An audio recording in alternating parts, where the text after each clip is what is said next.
right off the title, you might be going like, oh God, no, Alex, please, not another sleeper video. Every YouTuber on Hotshotting has done. Hold on. Hold those negative thoughts, okay? Because I want to do something a little bit different.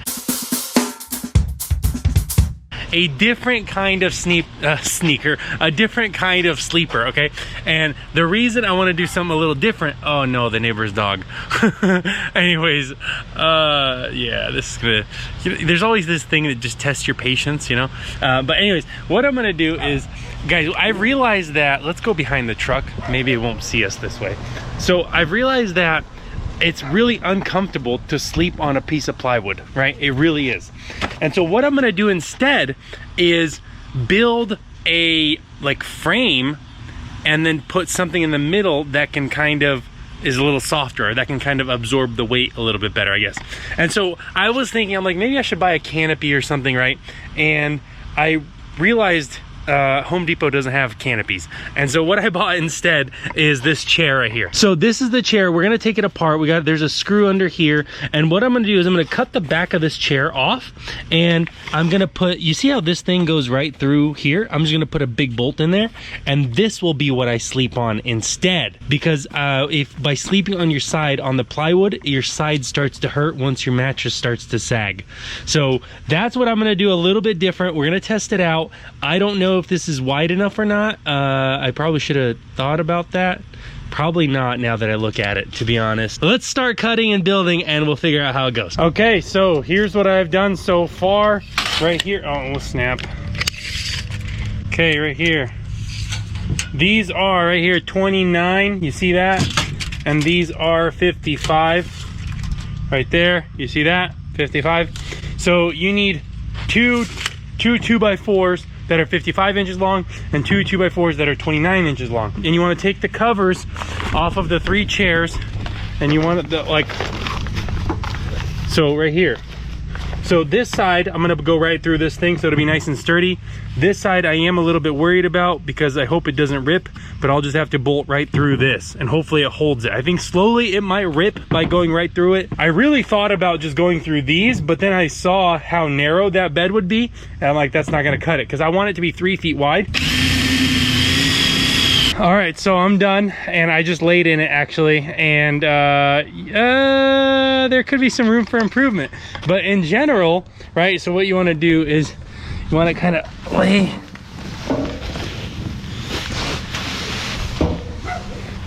so I put the cross member up here because I knew this is where the head would be, you know, and it's like you want your shoulder to sit a little lower than your head. Usually it's kind of like a pillow. The ramps are acting as my legs, you know, but still. And also, it's not like my driver's gonna be sleeping on this. He's gonna be sleeping on the mattress that's gonna be on this. I just didn't want there to be a hard platform right under the mattress because my hip started to hurt after a while. So we have to go put our mattress, we have to go do legs and put our mattress before we can actually get a good idea. But honestly, it's not bad. Not bad at all, honestly. Okay, I just decided what I'm gonna go do. I'm gonna go get a 4th chair, just like those I had before. I'm gonna double layer it in the middle one, because the middle one will probably support the most weight. So I think by putting 2, it'll not rip as quickly, last longer. So I think that's what I'm gonna do. I gotta make a run to the Home Depot anyways, because I actually ran out of wood for legs, or ran out of wood to make the legs. There you go. All right, so here it is. You can see right here, there's another blue chair under there. And so the black chair is on top, so it kind of looks nice. Right now I'm working on the legs. I'm trying to figure out the ideal height. I'm gonna go grab some boxes that can slide under here. The problem is I have nowhere to put the legs now because these cross pieces, these metal ones, can you see that? Yeah, right there, this metal one, it kind of blocks a whole bunch of stuff. So I might have to move it in here and go in there. But I really need something out here on the edge too. I think that's gonna be a good idea. So I might just have to add more supports.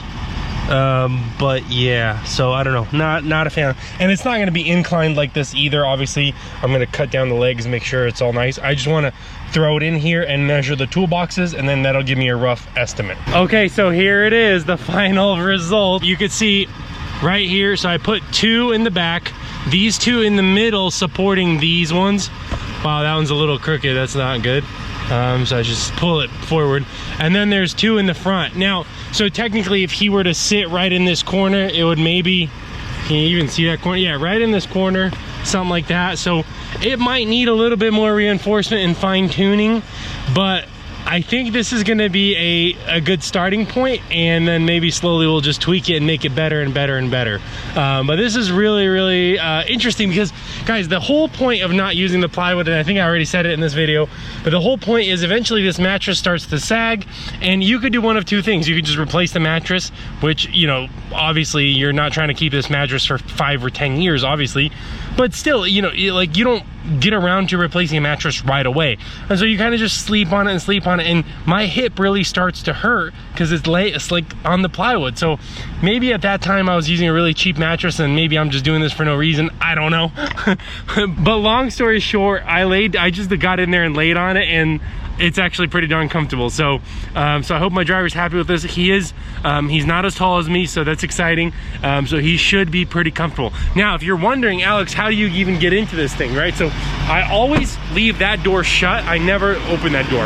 Oh, the truck is going to high idle. Now, I always have this door shut as well. Oh, that didn't really, there you go. So what I do in the Ford, and the Ram didn't do this, this is why actually I do like the Ford, is I slide the seat all the way forward and I lean it all the way forward, and it creates this passageway. I mean, it's narrow, but still you can fit through it, right? So you just kind of go right in through here, right? Oh, so on the side step, and then your other foot right in through here, and you just lay right like that. So it works out, and what you can do is you can actually kick off your shoes right behind the driver's seat as well. So like, that's what I've realized the most convenient entry point into a sleeper setup like this. I really think so. Now that I started talking about laying and sleep, and it's actually really comfortable over here, so I could almost, maybe I need some light. Here you go. How's that? How's that? Now it's actually kind of comfortable, and you know, I'm getting kind of tired. You know what's funny about this video though is, like, I started recording, like, I think it was a Friday, and now it's Tuesday afternoon and I'm only done with it. Oh goodness gracious. Yeah, so anyways, that's the sleeper for the Ford. Obviously this way is more complicated, but you know, and maybe it amounts to nothing, I don't know. I'm just trying to make it comfortable for my drivers, okay?